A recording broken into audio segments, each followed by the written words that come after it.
began to reflect on our history and what God did for us over different seasons of the life of the church. What I need you to know about your church is during the Great Recession, this church did more giving than probably any other point in the history of this church until the pandemic came. And what I mean by that is there were several things that the church just stepped up and did. As an example, I told you about the time that somewhere between 9 and 12 of us went over to Ghana. And when we went to Ghana, we didn't just go to plant churches, and that would have been wonderful. We planted 4 churches.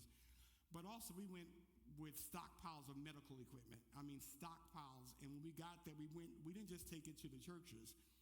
The team of us went down to the hospital, and we prayed with the doctors, and we prayed with the nurses, and we gave them a stock. As a matter of fact, they were saying that there were certain medical devices that they were reusing that should not only be used one time for sterile sake, for sanitary sake.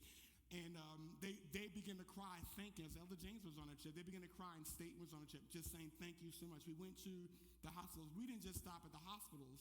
We went to the schools.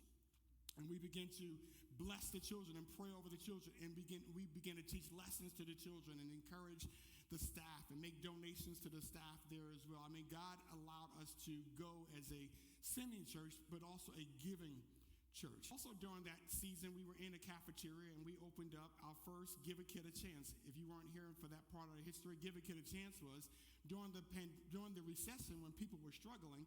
This church gave 500 backpacks away. Not only did we give 500 backpacks, we gave them school supplies for the backpacks. Not only did we give them school supplies for the backpacks, we brought in health professionals that did the screening so they would have all their screens before the kids went back to school. It was the eyes and the ears and all of that stuff they needed.